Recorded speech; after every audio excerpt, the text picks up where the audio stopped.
This is John Paul Rai. I'm coming to you from Tokyo, Japan, and this article here got around recently because they mentioned something everybody's been wondering about. Amber Heard in Aquaman 2. Now, the thing is, first of all, this was written in 2020, December 31st, which is, I think, recent enough to look into. Kind of old, but recent enough. Anyway, they say that Emilia Clarke is actually going to be Mera. The problem is, it's a real quick line in the context of an article that has nothing to do with Aquaman 2.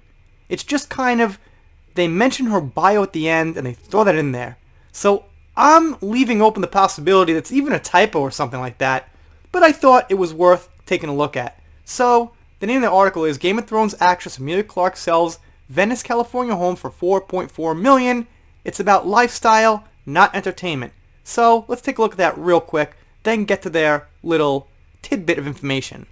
So here it is. Pretty nice, as to be expected. Alright, there you go. Looks a little bit Game of Thrones, actually, like a Dorne home or whatever. Alright, there she is, and, alright, anyone makes a better Mera than Amber Heard. She doesn't look great there, but, definitely better than Amber Heard, like most people are. I would probably make a better Mera than Amber Heard, but, okay. Yep, there we go, talking about the house, talking about, the cost of living. This is the town where Jim Morrison used to hang out before hitting it big. Okay, pretty cool, gotcha. It was on the market for 127 days, and then it sold, which is actually pretty quick. By the way, it's only like, I don't know, less than half a year. I mean, houses could take a long time to sell. That's her dragon. Alright. Cool. Vineyard, or whatever the hell that is. Nice, okay. Alright, what are we talking about here?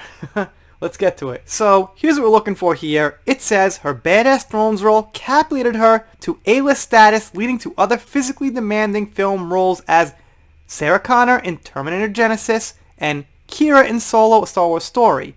She also signed on to replace Amber Heard as Mera in Aquaman 2. In very plain English, they state that. Now, man, this could just be some kind of like typo at the end. The thing was released and the editor or whatever was like, that's not actually confirmed. Or maybe he got some info about it and he put it in there and it was planned to come out some other time.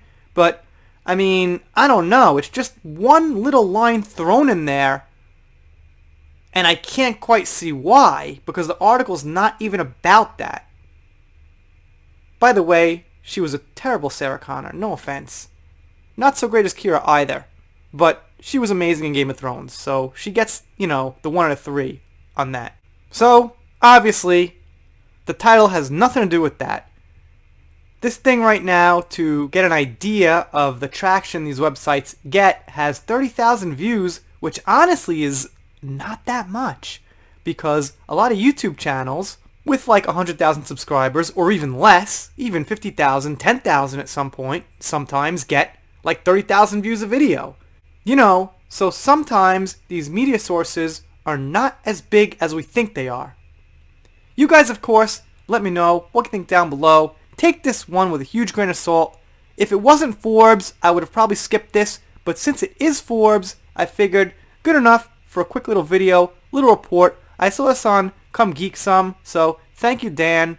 I think he found it, or maybe he found it from someone else. I'm not quite sure. You get the idea. If you're not subscribed here, consider it. Doing shoutouts, special thanks, things like that. If you don't subscribe, I'll be sad, but I'll get over it. See you next time.